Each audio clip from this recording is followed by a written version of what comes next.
Chapter 4 is birth and the newborn infant. So we talked in the last chapter about pregnancy, conception, and so after 266 days, or approximately between 9 and 10 months, the mother's body begins to contract. The uterus begins to contract, which is preparing it to deliver a baby. Sometimes you might have heard of the term Braxton Hicks or false labor, and really it's not false, it's just the body preparing to deliver the baby. The mother's body releases a hormone called oxytocin, and that's from the pituitary gland. It gets the body to start producing the contractions. So there are 3 stages of labor, and I'll tell you right now, a lot of people get these wrong on a quiz. The first stage can go anywhere from 16 to 24 hours, and this is when there are contractions, where the uterus literally contracts, squeezing and releasing to prepare to push the baby out. And they go with the beginning from about every 8 to 10 minutes. They last about 30 seconds. If you ever watched in the old TV shows, you hear, the woman or the man or woman calls the doctor, and the doctor gets on the phone, and the doctor says, "How far apart are they?" And what he's asking is how far apart are the contractions. So during that first stage of labor, they go from about every 8 to 10 minutes, lasting 30 seconds, at about 16 to 24 hours prior to the baby being delivered. And then it gets to the point where they are every 2 minutes, and the contracting actually lasts for 2 minutes. The second stage of labor occurs when the head leaves the body, and then the baby's entire body leaves the body. It lasts about 90 minutes. That's the time when the mother's actually pushing. And a lot of people think, oh, the last stage would be when the baby's delivered, but it's not. That's actually stage 2, and I bet you'll see it on the quiz. Stage 3 is the delivery of the umbilical cord and the placenta. It's the quickest stage of the 3. So that whole time when the baby was in the mother's uterus, it was a fetus. Now it's a neonate, and most babies should be able to breathe through their lungs when they're born. So the APGAR scale looks at 5 indicators. It looks at A for appearance, and most babies, regardless of race, should be a pinkish color when they're born. If they have blue fingers and toes, they would that's not so good. And if they're blue or gray all over, that's really not so good. So they get a score out of 0, 1, or 2 for each of these categories. And so, like I just said, for appearance, if they're pink everywhere, then they get a nice 2. If they are pink most places, but then fingers and toes are bluish or grayish, they would get a 1. And then if they're blue or gray all over, they would get a 0. Pulse, a nice strong pulse, gets 2. A low pulse or weak pulse gets a 1. No pulse gets a 0. A grimace would be that they sneeze or cough or pull away. That gets a nice 2 points. A little bit of a grimace would get 1 point, and no response would get 0. Activity, but babies when they're born, you think about going from this nice, warm, cozy place to out in this bright world where their body can all stretch out. So 2 points for nice active movement, 1 point for arms and legs flexing. And if there's no activity or muscle tone, then it's a 0. Breathing, in the old movies they always showed, somebody would spank the baby, hang them upside down by their feet or something. And the reason for this was to make sure they got a nice strong cry out of the baby, because that was a sign that their lungs were working. As a side note here, when babies do lose oxygen during birth, that's called anoxia, A-N-O-X-I-A, and if they lose oxygen for too long a period of time, it can cause cognitive deficiencies, it can cause language delays, mental retardation, can even cause death if they lose oxygen for too long a period of time. One of the things that's talked about in the book is bonding. They used to think that if a mother didn't immediately hold her baby and have that physical skin-to-skin contact immediately after birth, that it was a critical period and that they would have trouble bonding later. What they found over time is that it's really important that mothers bond with their child, but that immediacy, that critical period, is not what they did at one point think it was. Sometimes the baby needs immediate help after birth, or the mother may need immediate help, and so it's less about the immediacy and more about think about long-term bonding and skin-to-skin contact. Obstetrician is a doctor who delivers babies. They can do a vaginal delivery or a cesarean section. A midwife delivers babies also. They don't do cesareans, but they do vaginal deliveries. A doula is a woman who's present during childbirth for the emotional support of the mother. A lot of research has shown that physical pain can be reduced during childbirth for a woman when she has another woman present. It's kind of interesting because we think of ourselves as a first world country compared to third world countries, and in third world countries, one of the things that they do they don't necessarily have the high-tech hospitals that we have, but the women in the community come when a woman is giving birth. So it would be the mother, the sisters, and aunts. And having women present during childbirth has been proven to reduce pain and reduce the need for drugs. And so it's becoming more of a current trend in our society.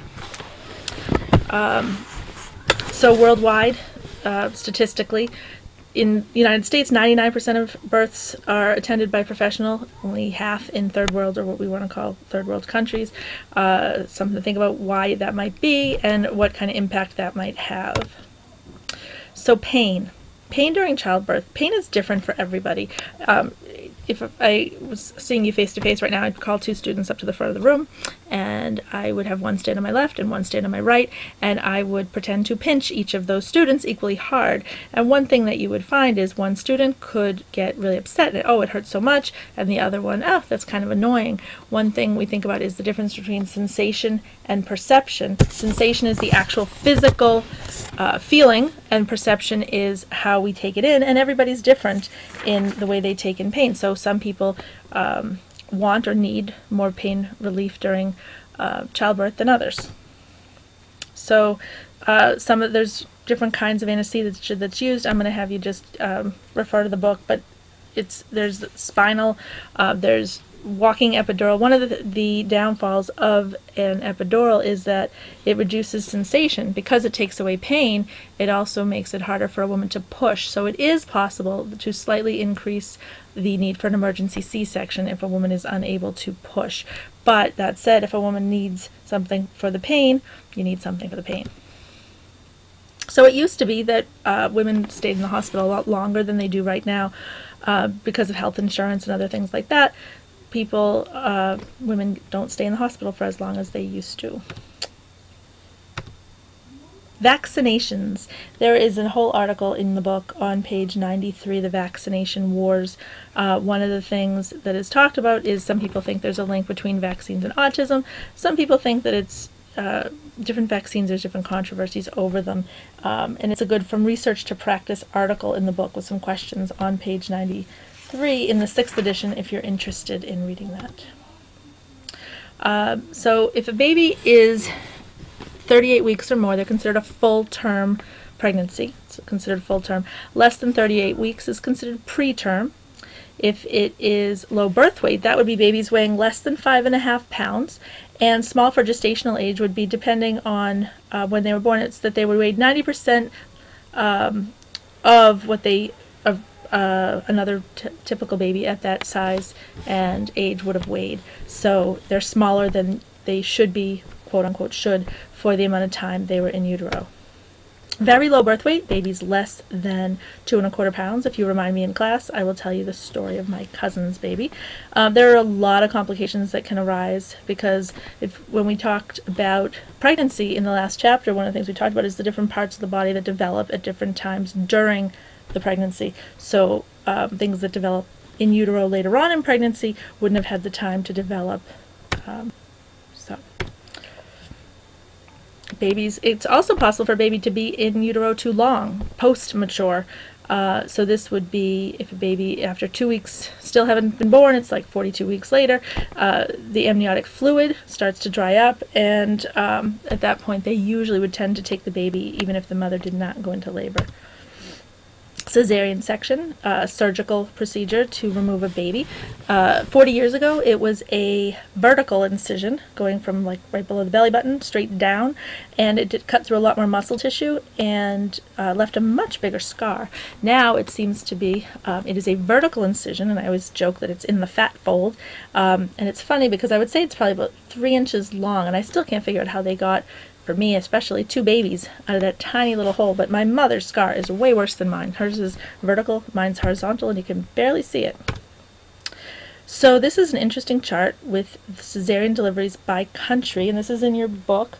And it's interesting because the United States has a pretty high percentage of pregnancies compared to a lot of other countries. One of the reasons for this could be that doctors don't want to be sued, and complications during labor can cause suing. cause lawsuits.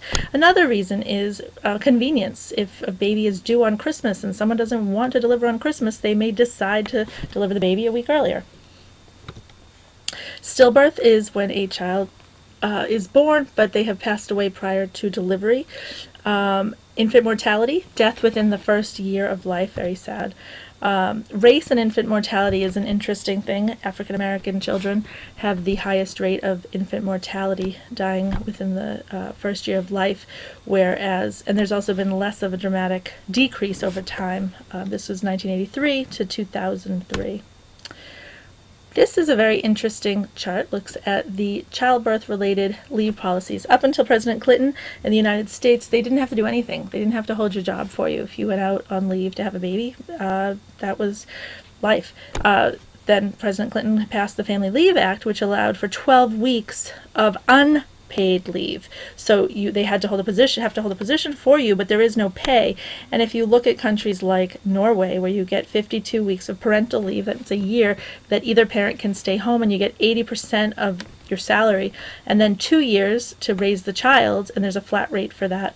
And if you look Denmark, Finland, if you look at the total duration in months, United States is 2.8 months, and you take a look at 36 months, 18 months, and if you look even Germany, 39 months. In the first 14 weeks, they get 100% of their prior earning, and that's almost as, ours is only 12 weeks and you get nothing.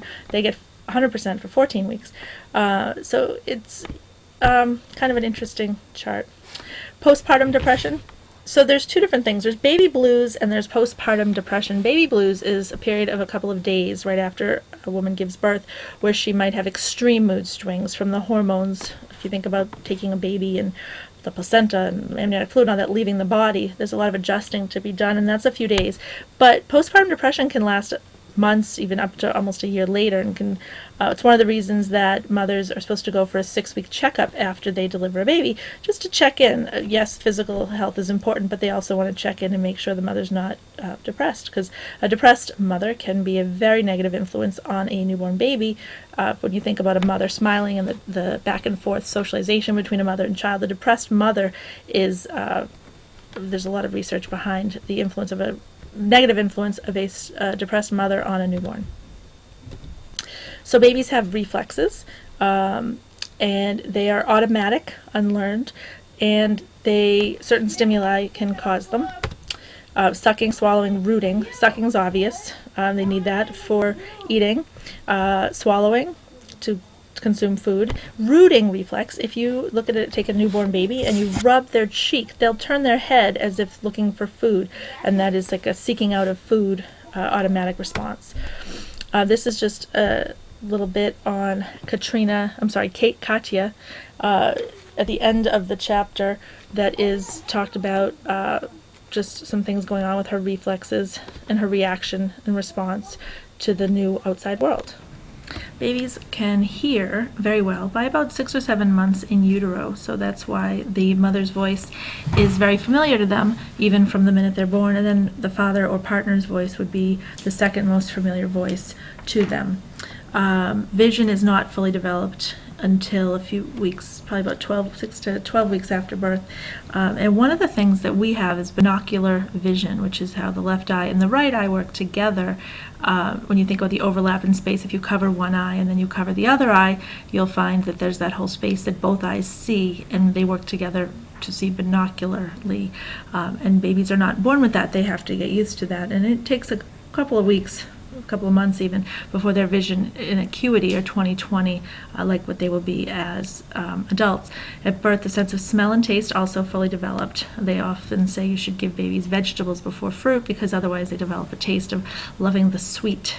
And they also say if you take a blanket or something and the mother sleeps with it, and then you have a baby smell that and then smell ones another mother might have slept with, they can identify their own mother's smell very early on. We've talked about classical conditioning and operant conditioning. Classical conditioning is automatic. Operant conditioning is voluntary.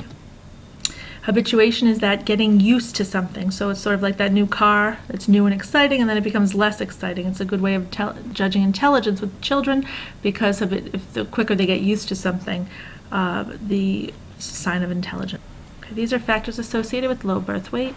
Some are related to the mother's age prenatally, marriage or not marriage, the multiple pregnancies, twins, triplets, quads, alcohol, high and low blood pressure. This is a chart of countries